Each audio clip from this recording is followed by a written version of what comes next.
La parole est à Monsieur Nicolas Metzdorf pour le groupe Renaissance. Merci. Merci, Madame la Présidente. Ma question s'adresse à Madame la Première ministre. Madame la Première ministre, la situation en Nouvelle-Calédonie est catastrophique.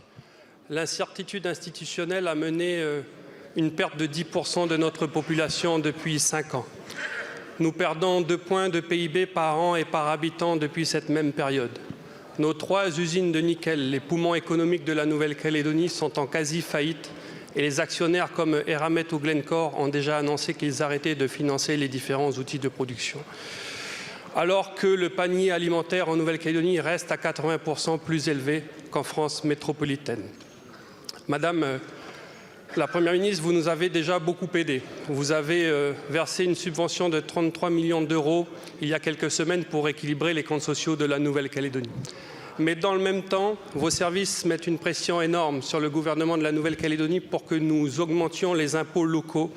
Nous sommes en train de vivre une semaine fiscale noire en Nouvelle-Calédonie puisque c'est 200 millions d'euros d'impôts qui sont demandés en plus aux Calédoniens, ce qui équivaut à doubler l'impôt sur le revenu au niveau local.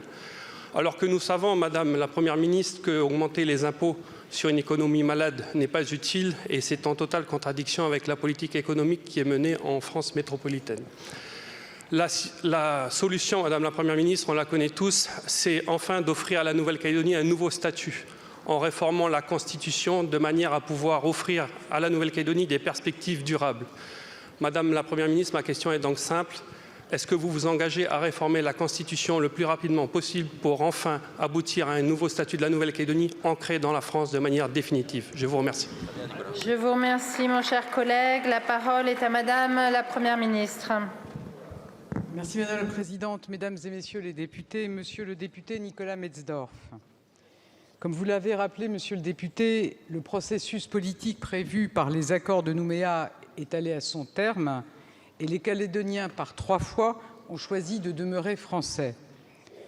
Notre devoir collectif, c'est désormais de dessiner l'avenir de la Nouvelle-Calédonie. Au plan économique, vous l'avez dit, à quel point l'enjeu du nickel est fondamental, mais aussi au plan institutionnel. Pour cela, il y avait un préalable, créer les conditions d'un dialogue serein et constructif avec les indépendantistes et les non-indépendantistes. C'est ce que nous nous sommes employés à faire ces derniers mois avec le Président de la République et le gouvernement. Lors de sa visite en Nouvelle-Calédonie en juillet dernier, le Président de la République a invité les acteurs politiques à travailler à la recherche de consensus sur tous les sujets en empruntant 2 chemins, celui du pardon et celui de l'avenir. C'est le sens de la semaine de discussion qui s'est tenue début septembre à Paris à mon invitation. J'ai réuni l'ensemble des acteurs à Matignon et le ministre de l'Intérieur et des Outre-mer, Gérald Darmanin, a tenu de nombreux échanges avec les délégations. À l'issue de ces travaux, le Président de la République a réuni toutes les parties pour dresser des perspectives avec pour cap la conclusion d'un accord d'ici la fin de l'année. Un projet d'accord a été transmis la semaine dernière par le ministre de l'Intérieur et des Outre-mer, Gérald Darmanin, et je sais que les discussions sont en cours sur les thèmes de la citoyenneté calédonienne, de l'autodétermination, du statut et des institutions.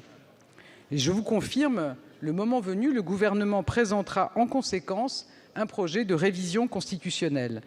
Celui-ci devra notamment permettre le dégel du corps électoral, qui est une exigence démocratique.